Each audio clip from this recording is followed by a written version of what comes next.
Doctor Sandeep Haldar আমাদের মধ্যে তার কিছু মূল্যবান বক্তব্য রাখবেন।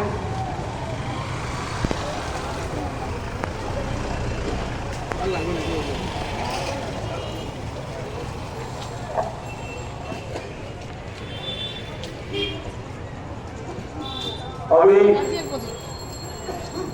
অসংখ্য ধন্যবাদ জানাই এবং আন্তরিকভাবে ধন্যবাদ জানাই সকল প্রতিবাদী মানুষকে যারা উপস্থিত আছে। প্রাক্তন হিসাবে আজ অত্যন্ত লজ্জিত।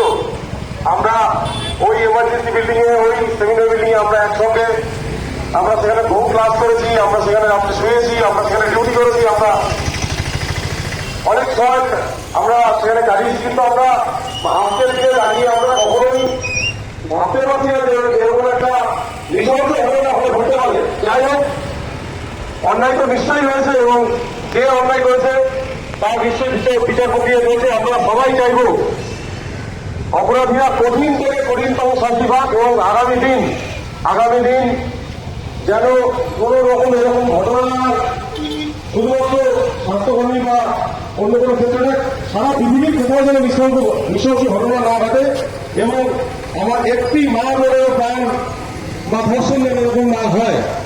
এবং আমরা সকলেই জানি যে কালকে সুপ্রিম কোর্টের কালকে রায় আমাদের বেরোনোর কথা ছিল, কিন্তু সম্ভবত প্রধান বিচারপতি তার শারীরিক অসুস্থতা রয়েছে, এই জন্য তিনি তার শুনানিটা পিছিয়ে দিয়েছেন। আমরা আগামী দিন জানতে পারবো।